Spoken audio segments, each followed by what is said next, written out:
Baripada town थाना परिसर में दुई गोष्ठी मध्य मल्लयुद्ध घटना। फिल्म स्टाइल में कार को पीछा करी थाना परिसर भितर पशि संघबद्ध आक्रमण। संपृक्त घटना को नहीं दुईटी मामला रुजु करी मोट 8 जन को गिरफ्त करिछि टाउन थाना पुलिस। उभय गोष्ठीर 4 जन युवकों को अटक रखी अधिक तदंत जारी रही।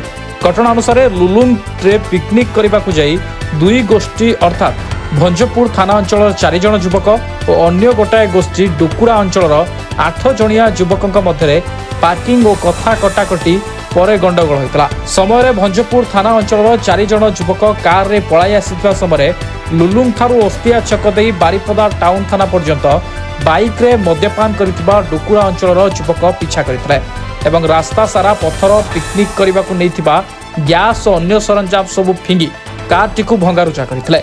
जीवन विकल में भंजपुर थाना अंचल 4 जन युवक बारिपदा टाउन थाना भीतर को कार पूरा देते किंतु सेथि मध्यरु उत्त्यक्त युवकों मन शांत होई नथिला। कार मध्यरु घोषाड़ी आनी पुणी थाना परिसर भितर आक्रमण करथिले।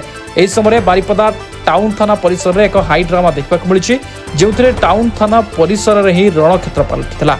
आईन को हाथ को नहीं सेमाने थाना परिसर मध्य कार चालक को काबू करी प्रबल माड़ मारिबा सह संघबद्ध आक्रमण करथिले।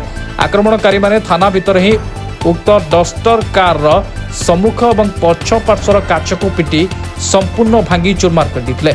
घटनास्थल में थिबा पुलिस कर्मचारी युवकों को अटकाइबा को चेष्टा करुथिले सुद्धा केही कहारी कथा सुनि नथिले। सेठारे बेस किछि समय धरी उत्तेजनापूर्ण परिस्थिति सृष्टि होइतिला एवं थाना आगे शताधिक लोकों भिड़ जमिथिला। पुलिस सामने एभली संघबद्ध आक्रमण एवं भंगारुजा सहरर आईन श्रृंखला परिस्थिति उपर एक बड़ प्रश्नवाची सृष्टि करिछि। वर्तमान संपृक्त घटना को नहीं दुईटी मामला रुजु करी मोट 8 जन को गिरफ्त करिछि टाउन थाना पुलिस बोली थाना अधिकारी करुणाकर राउत सूचना दैछन्ति। Bureau report of news.